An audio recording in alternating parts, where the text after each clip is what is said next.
आजकल काफ़ी सारे लोग भगत सिंह के नाम पर वॉयलेंस को जस्टिफाई करते हैं, पर सच क्या है? खुद भगत सिंह ने अपने आखिरी सालों में वॉयलेंस और टेररिस्ट मेथड को रिजेक्ट कर दिया था। ये बात मेरा ओपिनियन नहीं, भगत सिंह के खुद लिखे शब्दों से प्रूवन फैक्ट है।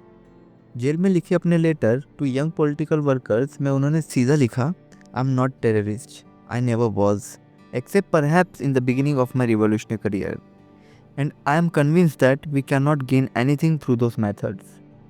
यानी उन्होंने अपनी पुराने सोच को गलत माना और बोला कि टेररिज्म से कुछ हासिल नहीं हो सकता। 1929 असेंबली बॉम्ब केस में भगत सिंह और दत्त ने कोर्ट में जॉइंट स्टेटमेंट दिया कि revolution does not mean bomb and pistols, revolution does not involve violence, it is a spirit of transformation. अगर वो आज होते तो शायद उनको ये देखकर दुख होता कि कुछ लोग उनको सिर्फ बॉम्ब आइडल बना देते हैं, पर उनके आइडियाज़ को इग्नोर कर देते हैं। जेल में उन्होंने world politics, socialism, sociology, history सबके इंटेंसली स्टडी किया। उनका कंक्लूजन ये था कि the real revolution is the revolution of society, it comes from the masses not from an individual actions. यानी एक आदमी को मार देने से सिस्टम नहीं बदलता। ये उनका एक्सप्लिसिट पॉलिटिकल कंक्लूजन था। लोग उनके इनिशियल एक्ट को हीरोइक रिवेंज बना देते हैं, पर भगत सिंह ने खुद क्लियर कर दिया था, terrorist methods are of no use, we can not gain anything through those methods. ये लाइन उनके पूरे जर्नी को एक्सप्लेन करती है, from a reckless youth to a deep thinking socialist revolutionary. पर भगत सिंह खुद वायलेंस जस्टिफाई नहीं करते थे।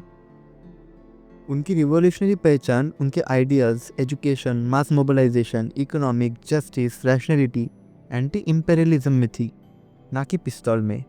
इसलिए उन्होंने अपने लेटर्स में वार्न किया था, do not become blind follower, think, analyse, educate, organise.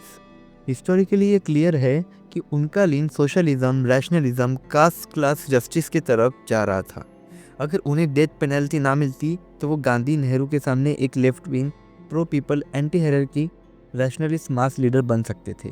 काफ़ी स्कॉलर्स ये भी मानते हैं कि वो बहुजन, लेबर, पीजेंट्स, पॉलिटिक्स के नेचुरल अलाई होते हैं, पर ये पार्ट सिर्फ एक स्पेकुलेशन है, इसलिए मैं इसे पॉसिबिलिटी बोलता हूँ, फैक्ट नहीं।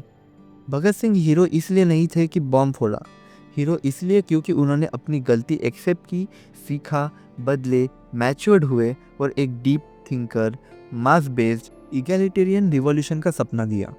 उनका रियल मैसेज क्लियर है, revolution is of mind, violence is not the path. आज जो उनके नाम पर वायलेंस जस्टिफाई करते हैं वो भगत सिंह को नहीं समझते, वो सिर्फ उनके एक इम्पल्सिव यंग फेस को पूरा आइडेंटिटी बना देते हैं। पर भगत सिंह का असली चेहरा जेल के अंदर पैदा हुआ, थिंकर, सोशलिस्ट, रैशनलिस्ट। वो कहीं ज़्यादा पावरफुल है।